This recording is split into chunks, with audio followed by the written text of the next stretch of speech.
Granoff Chapter 5, Part 1. Our coverage, financial statements, modified accrual accounting, liability accrued, salaries and wages. Two types of financial statements. Governmental fund financial statements. General fund, special revenue fund, capital projects fund, debt service fund, permanent fund. The basis of accounting, modified accrual basis. This provides information relating to inter-period equity. Government-wide financial statements, part of the GASB Statement 34, dual perspective, dual reporting. Basis of accounting, full accrual basis. This presents revenues and expenses from the perspective of the entity as a whole and not of the individual funds. GASB codification. The codification asserts that the accrual basis is the superior method of accounting for the economic resources of any organization, and states that the use of the accrual basis to the fullest extent possible, practical, is recommended. Now look for this in the GARS. Governmental fund financial statements. Required financial statements, the balance sheet, the operating statement. Again, modified accrual basis, all measurements are in accordance with GAAP for the governmental fund financial statements. Modified accrual accounting, two criteria. First, measurable. The government is able to determine or reasonably estimate the amount.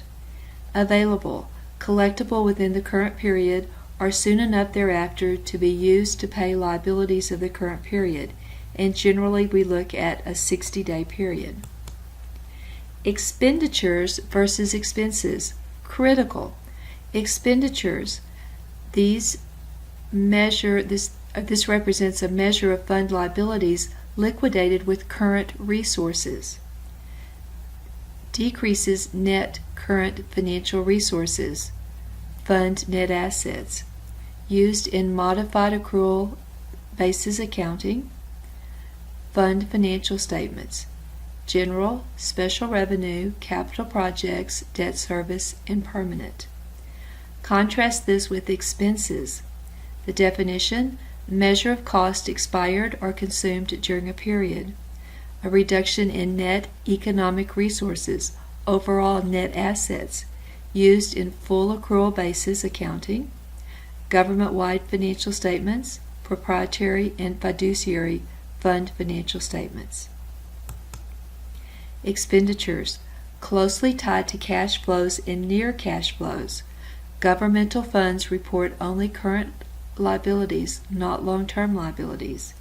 Expenditures recognized when cash is paid or fund liability accrued for goods, services received.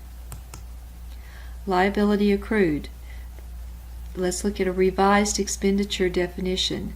Decreases in net current financial resources not resulting from transfers and refunding transactions. The norm, recognize when the fund liability is incurred. Exceptions include material, supplies, and prepaids. We will see that we can either use purchases or consumption basis. Our focus in this course is on the consumption basis. Exceptions, debt service expenditures on governmental long-term debt, recognized when legally due. We covered this in Chapter 6. Pensions, claims, and judgments, compensated absence, recognized when payable from available expendable financial resources. This is covered in much more detail in Chapter 10, but we will cover it in this chapter. And capital leases, recognized based on substance versus form, covered in Chapter 6. Salaries and wages. These may be earned in one fiscal year but paid in the next. Recognize the expenditure in the period in which it is earned by the employee, provided the government's obligation will be liquidated with expendable available financial resources. So let's look at this example. Government fund versus for-profit full accrual payroll accounting is similar, except we use expenditures, not expenses. So the process is similar, but we know that it's an expenditure because it is the modified accrual basis. Wages and related benefits of employees for the last pay period in December 2015 were $40 million. Employees are to be paid on January 8th of 2016. The fiscal year ends December 31st. Well, the general fund on December 31st is going to record the expenditures and record the accrued wages payable. Government-wide is the same, except the government-wide is full accrual, so we use expenses. No entries were made under government-wide. There was only a conversion done, a posting on working papers at the end of the period. So we're not making journal entries for government-wide. We're simply using a work paper process to convert from modified accrual to full accrual for government-wide. Example 2. We debit expenditures, the full amount of the payroll, credit liabilities for the withholding from employee pay, and we credit cash for the amount paid to employees. So you can see that we have the city that recognized its payroll for the most recent 2-week period, debit expenditures, credit due to the federal government, credit due to the state government for those withholdings from employee pay, and credit cash. The subsidiary ledger provides the details of the total expenditure. So now we're taking the total expenditure and we're breaking it into the programs or departments: general government, public safety, public works.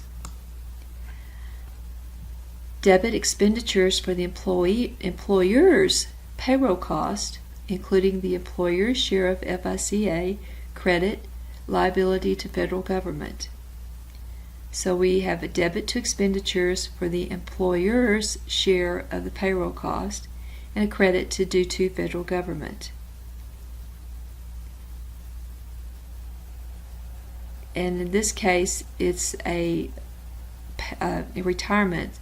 So subsidiary ledger will show contributions for retirement.